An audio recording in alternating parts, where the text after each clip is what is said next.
Olá pessoal, tudo bem?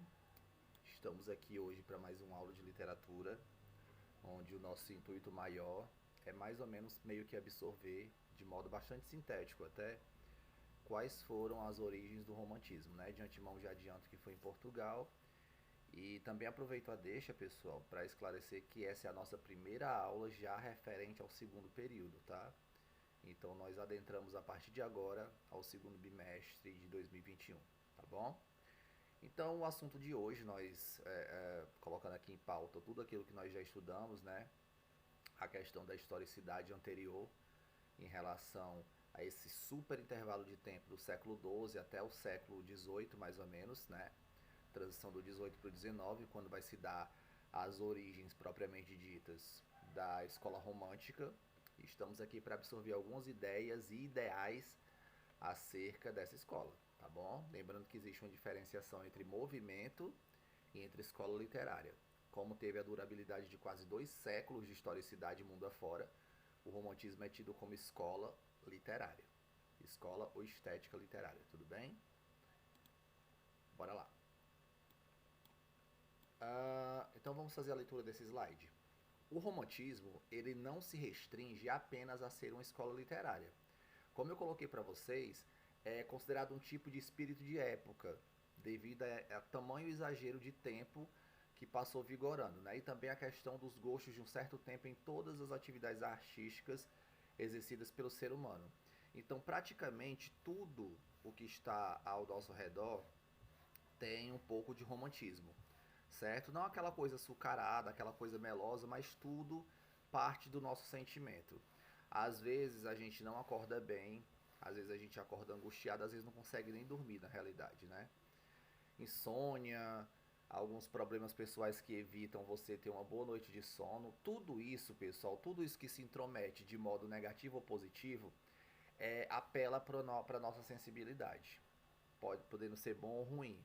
Tudo isso se trata de algo romântico, romantizado, essa sensibilidade, esse sentimentalismo, tá certo? Então assim, não confunda romantismo escola com romantismo sentimento. O romantismo ele é muito além do que isso. Quando a gente lê a palavra sentimento, de imediato vem meio que à nossa cabeça a questão de algo bom, um sentimento bom, uma alegria, uma felicidade, né, uma paz, uma calmaria, e nem sempre é assim, né? Na realidade, esse segundo ponto, ele abrange bastante também o primeiro que foi colocado para vocês, tá certo? Então, o romantismo é muito além de uma escola literária. E também não para se confundir, né? O romantismo não é apenas um sentimento. Bom, a escola romântica, ela nasceu das necessidades de um século de grandes transformações, né? No caso, entre a segunda metade do século XVIII e a primeira metade do século XIX, compreendendo aquele tempo, né? Porque a posteriori nós trabalhamos inúmeras outras escolas literárias desde o século XII até a metade do século XVIII, que é quando inicia aí a se falar dessa criação dessa nova escola literária, né? Chamada de romantismo. Então, entre a primeira metade, a segunda metade do século XVIII e a primeira metade do século XIX é que vem surgir de modo chafurdado, chacoalhado, a escola romântica lá em Portugal. Né? Eu coloco para vocês que ela nasceu em Portugal porque basicamente é o que compreende aquilo que vai ser cobrado nas avaliações externas. Mas de fato, quando a gente fala de berço, a gente trabalha muito voltado a essa questão de romantismo europeu. Só que a gente não fica muito ligado a essa questão da fonte propriamente dita, né? Não se sabe hoje nem se nasceu de fato na Alemanha ou na Inglaterra, ou se foram em ambos os países de modo concomitante.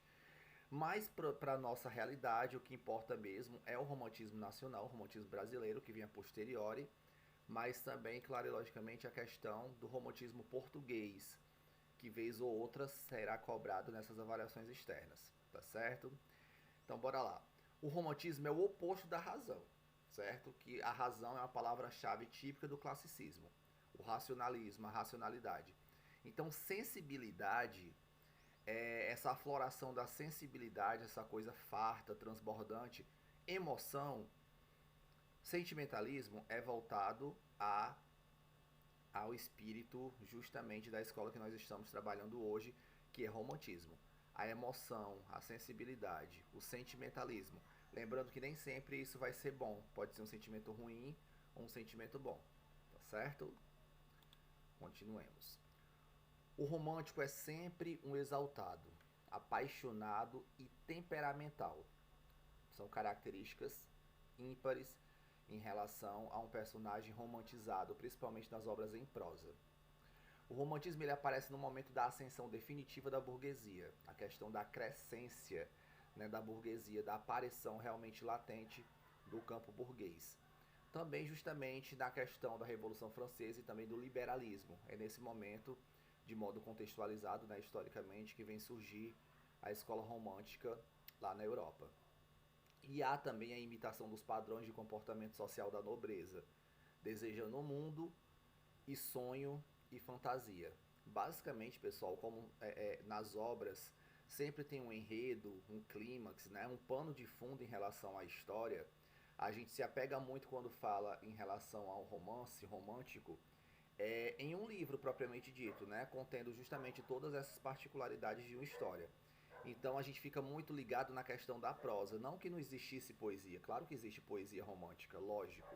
E tem um conglomerado, vários autores que realmente manusearam muito bem essa parte da literatura, né, a poesia.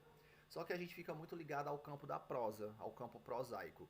Então, tudo que serve de pano de fundo viria justamente da realidade que estava em ascensão naquela época, que era a burguesia. Então, a história se passava justamente no meio burguês, pegando lá a questão da nobreza, a questão mundana, cultural da época, o sonho, a fantasia, tudo isso misturado com a realidade. A gente percebe isso de modo muito claro quando for trabalhar as 3 gerações românticas aqui no Brasil, mas isso é mais pra frente, tá bom? Bom, continuemos aqui. O romantismo em Portugal apresenta em sua evolução 2 momentos significativos. O primeiro deles representa o esforço de se firmar como movimento literário, apoiado pela cultura popular, no nacionalismo, na busca das origens medievais do país, enquanto o segundo constitui um momento de maturidade e de transição para o realismo. Até surgir essa questão da transição, pessoal, são quase 200 anos de durabilidade, tá certo? Quando eu falo em durabilidade, não existe um prazo de validade. Existe a questão da transição, que, querendo ou não, quando surge uma próxima escola literária, ainda existem muitos respingos da anterior. Então, quando a gente for falar de realismo, a gente vai perceber que existe um acervo muito grande ainda de autores que ainda cultivavam aquele gosto, aquele zelar por trabalhar as características predominantes da escola romântica, certo? Isso não se chama resistência, isso se chama novidade para se adaptar, tá certo? Então, quando a gente fala em transição, não é que o romantismo acabou e agora só vamos falar de realismo, não. Ainda existem vários autores que ficam meio que aprisionados nas características das escolas anteriores, tá certo? Como eu coloquei no primeiro ponto, existe essa questão da resistência em relação à comunidade, à cultura local, à sociedade se acostumar e se adaptar e aceitar com bons olhos, né, esse recebimento dessa nova escola literária. Realmente é algo meio que difícil e bastante significativo. Isso aconteceu e acontece até hoje em qualquer tipo de movimentação histórica, né, seja ela literária ou não. Bom, continuemos aqui. Ainda falando acerca do contexto histórico do romance romântico europeu. Como no resto da Europa, o romantismo surgiu em Portugal no período de efervescência política, alguns anos após a Revolução de 1820, que levou os liberais portugueses ao poder. Participaram dessa revolução vários setores da burguesia portuguesa, nos quais se incluíam magistrados, comerciantes, militares, professores. Influenciados pelos ideais da Revolução Francesa, esses setores defendiam a reforma das instituições, a elaboração de uma constituição, a liberdade de comércio, o direito de participação política do cidadão. Lembrando que diante de todo esse panorama, pessoal, colocado para vocês, basicamente os leitores da época eram pessoas letradas que tinham determinada posse, né? Eram reconhecidas na sociedade e, infelizmente, nessa época ainda, a literatura ela era feita pelo povo porque o povo sempre serviu como instrumento de referência. Só que, infelizmente, nesse momento ainda, a literatura não era feita do povo para o povo. Era feita do povo para a elite, a burguesia, que realmente tinha condições de consumir literatura, tá certo? E aí lutavam, enfim, pela modernização de Portugal. Até a gente falar novamente dessa palavra modernização, porque existem muitas outras coisas que vão acontecer até finalmente a gente falar de modernidade, né? Leva um tempo, é um chão bastante árduo até a gente falar de período de modernização. Só que em Portugal é justamente em relação a essa crescente da burguesia lá em Portugal, tá?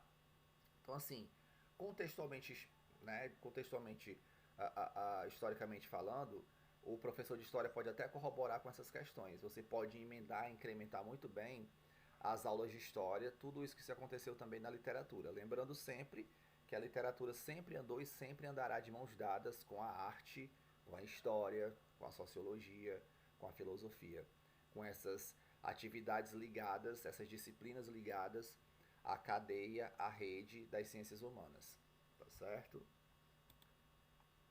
O marco inicial. Todo mundo sabe que para iniciar qualquer coisa, seja ela uma escola literária ou não, sempre tem que haver um pontapé inicial, né? Então, o marco inicial do romantismo português é justamente a publicação lá em Paris do poema Camões, em 1825, em que o autor Almeida Garrett faz uma espécie de biografia sentimental do famoso poeta soldado. Então, o que acontece, pessoal? Olha, eu coloquei para vocês que a parte do romantismo que nos interessa é justamente o romantismo quando ele nasce lá em Portugal. Só que em se tratando de berço, existe essa imprecisão quanto realmente o nascimento propriamente dito da escola romântica, né? Ou foi na Alemanha, ou foi na Inglaterra. E agora, né, o marco inicial, o pontapé inicial se dá com a publicação dessa obra Camões, de Almeida Garrett, lá em Paris, capital da França. Então fica algo meio que impreciso, né? No começo de tudo a gente fala de Portugal, depois vai para a Alemanha, depois fala de Inglaterra, agora fala de França. Fica um pouco complicado, né? Impreciso, mas o berço é o que menos importa. O que importa mesmo é você assimilar quais são as características principais da escola romântica, tanto na prosa quanto na poesia, tá bom? Muito bem, mas o romantismo como movimento literário firma-se só a partir de 1836. Essa data é importante, com a criação da revista Panorama, na qual se publicam textos já claramente românticos de importantes escritores portugueses. Então, de fato, a gente pode se apegar a essa data, pessoal, ó, 1836 como sendo, de fato, a data mor, a data-chave para o surgimento, de fato, para o marco inicial do romantismo português. Tá bom? Bom, como eu coloquei para vocês, a literatura ela tem essa subdivisão dupla, que é muito importante você saber diferenciar, saber passear e divergir sobre o seu campo semântico, né?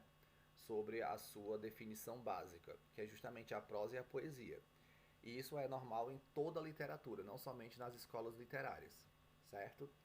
Então, quando a gente está falando de uma nova escola literária, claro e logicamente que a gente vai ter que absorver novamente, né, o campo prosaico e o campo poético. Nisso tudo vence a questão contextual, né? Portugal, diferente do Brasil, que exaltava a pátria, estava em crise, permeado de revoltas. Intelectuais que se autoexilaram na França e na Inglaterra trazem os novos ideais de lá para Portugal. E o início, né, como eu falei para vocês, se dá com o poema Camões, de Almeida Garrett, publicado em 1825, só que a gente pode realmente entender que apenas em 1836, exatamente o que? 11 anos depois, né, que de fato começa o romantismo português. E aí, como eu coloquei para vocês, assim como no Brasil, lá em Portugal também teve a divisão da escola romântica em gerações, tá certo? Onde a primeira geração traz como características chaves as seguintes: a sobrevivência de características neoclássicas, ou seja, já que a gente está no início de tudo, é importante a gente ainda se colocar diante daquilo que existia, daquilo que era clássico e que a galera estava acostumada para não causar um choque muito grande de recebimento, de recepção dessa nova escola, tá certo? Falar sobre a questão nacionalista justamente abrangendo toda a historicidade, tudo aquilo que estava se dando na época. Como eu coloquei para vocês, o historicismo, né? E o medievalismo, uma palavra que realmente retrata justamente trazer algo lá de trás para reviver agora no século XVIII, tá certo? Nessa primeira geração nós temos um conglomerado de 3 autores super importantes, mais conhecidos, mais renomados nessa primeira geração, né? Nós temos o Almeida Garrett, nós temos o Alexandre Herculano e também nós temos o Antônio Feliciano de Castilho. 3 muito conhecidos, muito famosos, infelizmente não em relação à nossa literatura nacional, porque eles são portugueses, né? Mas são 3 autores que de fato a gente tem que mergulhar na faculdade, principalmente para quem escolhe, né, letras como eu. A gente tem sempre que revisitar essas obras de autores também advindos lá da Europa, principalmente em Portugal e Espanha, para a gente trabalhar também nos nossos estudos aqui, porque tudo o que acontece no Brasil acontece anos depois, décadas depois, mas respinga aqui justamente depois de ter acontecido lá na Europa, principalmente na Península Ibérica, né? Portugal e Espanha. E aí, na primeira fase, nós temos aqui, na historicidade mais ou menos, de Almeida Garrett e Alexandre Herculano. O Almeida Garrett ele publicou Retrato de Vênus e foi processado por obscenidade, lá em 1821. Ele também foi influenciado por Lord Byron e Walter Scott. O byronismo, né, que a gente vai ver na segunda geração, essa questão do Lord Byron, que também é importante. Em sua obra destacam-se Frei Luís de Souza, uma peça teatral, Viagens da Minha Terra, que é um romance, uma obra prosaica, e Folhas Caídas, que é uma coletânea de poesias. Já o Alexandre Herculano, ele é o mais conhecido escritor português dentro dessa sua primeira geração, certo? A sua prosa ela captura o medievalismo e o nacionalismo, 2 características-chave da primeira geração. Também sofreu influência de Fernão Lopes, e os mais importantes romances publicados pelo Alexandre Herculano é Eurico o Presbítero e O Monge de Chester. Lembrando que a primeira obra é a mais conhecida dele, a mais renomada de todas. E aí agora a gente se depara com a chamada segunda geração, segundo momento histórico da escola romântica, né, lá em Portugal, onde as características principais elas também se assemelham bastante às características predominantes aqui no Brasil. Lembrando que tudo respinga aqui no Brasil, tá bom? Então nós temos o chamado mal do século, que é justamente eu meio que assimilar, absorver tudo aquilo que estava acontecendo no mundo, no meu país de origem, que estava sufocando a sociedade, todas as críticas, as ruínas e mazelas que estavam acontecendo naquele período histórico, né? O excesso do subjetivismo e do emocionalismo romântico, olha aí, em excesso. A questão de deixar algo solto, subjetivo e não deixar claramente respondido à classe leitora. A questão da emoção, palavra-chave, né, claro, logicamente. O irracionalismo, a razão, tão pertencente ao classicismo, mas agora não vai ser importante eu ser racional. O importante é justamente eu ser emotivo. O escapismo, escapar da realidade. A fantasia, criar-se algo fantasioso. E o pessimismo. Pessoal, lá em relação ao primeiro tópico, o mal do século e o pessimismo, eu queria que vocês fizessem uma espécie de seta, uma espécie de ligamento. Porque essa geração é a geração mais pessimista, tá certo? Maus pensamentos, maus acontecimentos, más ideias, justamente acontecem com muita frequência nas obras publicadas nessa segunda geração, tá certo? Então a palavra-chave diante de todas essas que eu coloquei, pertencentes a esse campo semântico de segunda geração, a palavra mais importante, mais imponente, que mais reverencia a segunda geração é a questão do pessimismo, tá bom? Os principais autores nós temos aqui 2, super importantes e mais conhecidos da segunda geração romântica portuguesa. Nós temos o Camilo Castelo Branco e também nós temos o Soares Passos, ambos bastante reverenciados na segunda geração. Bom, o Camilo Castelo Branco ele teve uma vida muito turbulenta que envolveu orfandade, casamento precoce, amantes, raptos, duelos, prisão e suicídio. Olha quantas coisas aconteceu na vida, né, do Camilo Castelo Branco e como essas coisas corroboraram para que ele criasse as suas obras, né? E aí a gente percebe muito claramente que ele se espelhou muito na recuperação de tudo aquilo que ele presenciou, vivenciou e trouxe também para suas obras, né? E aí as suas obras mais importantes e conhecidas são ultrarromânticas, satíricas e as obras de transição. São obras em prosas também, criando esse certo duelo e passividade em relação a também a poesia, tá certo? Mas isso não deixa de envolver toda a sua historicidade bem sofrida, né, para serem colocadas também nas suas obras. E aí nós chegamos às características da terceira geração, né, que são justamente a diluição das características românticas, diluir, permear, deixar cada vez mais diminuta essas características interpostas nas duas gerações passadas, né? Nessa terceira geração a gente percebe muito claramente a questão da presença do amor carnal, do amor homem e mulher, da dificuldade, né, e de passar por cima da dificuldade posta pela sociedade, a questão da criação do dote, para o rapaz conquistar a moça, conquistar a mão da moça, a família da moça, certo? Então todos esses perrengues que a gente lê muito nas histórias, né, de José de Alencar, Machado de Assis, essas histórias muito pertencentes tanto ao realismo e também ao romantismo, a gente fica muito ligado a essas características muito predominantes de terceira geração, tá certo? E vem a questão também do pré-realismo, já que a terceira geração vem o chamado bater na porta, né? Um pré-realismo trazendo justamente o que a sociedade estaria já no aguardo depois dessa geração romântica. Como a sociedade iria lidar com esse novo arsenal, com essa nova modelagem de características, contendo uma nova escola literária, né, chamada de realismo a posteriori. Nós temos aqui mais dois autores muito importantes nessa terceira geração, que é justamente o João de Deus e o Júlio Diniz, onde o segundo é mais conhecido e mais importante nessa terceira geração. Bom, o Júlio Diniz, os seus romances têm como cenário a vida simples do campo, que faz até a gente lembrar de algumas coisas que nós abstraímos lá nos estudos das aulas anteriores, né?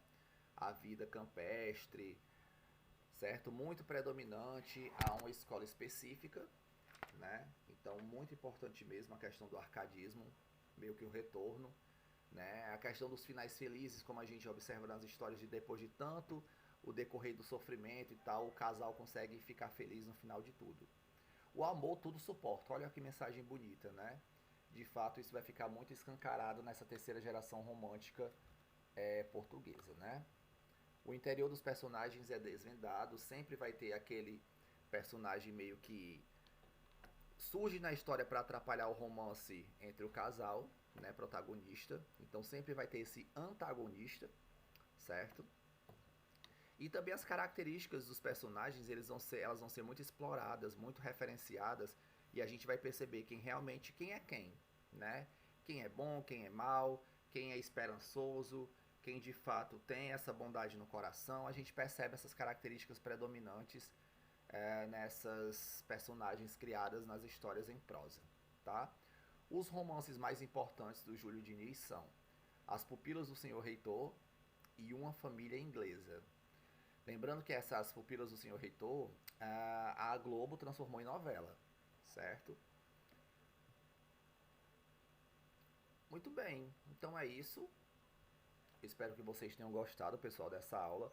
Eu prometi que ia ser rápido, realmente o meu intuito não era ultrapassar, transbordar a meia hora de aula, porque a gente vai ter que realmente se afogar mais de cabeça quando a gente for começar a iniciar mesmo a falar sobre a historicidade, sobre a presença da primeira geração romântica aqui no Brasil, mas isso independe de a gente também começar pelo início, pelo começo, né? Trazendo à tona o que de fato aconteceu no berço de tudo antes de respingar aqui no Brasil. Então espero que vocês tenham compreendido, espero que vocês tenham gostado da aula. É muito importante que vocês a assistam, certo? Para quem não tem o costume, não é obrigatório, mas é algo muito sadio de se fazer. É justamente ver a aula, assistir a aula fazendo anotações, uma espécie de síntese para que você venha assimilar o conteúdo. Super importa, é muito interessante, tá? E é isso, eu espero que vocês tenham gostado.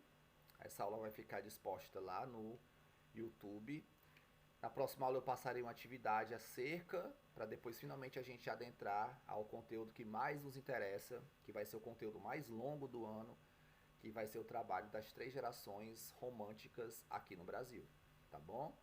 É isso, pessoal, bom dia, forte abraço, cuidem-se e para qualquer coisa eu estou por aqui. Entre em contato comigo nas redes sociais, que eu prontamente terei o prazer de responder a sua indagação o mais brevemente possível, tá?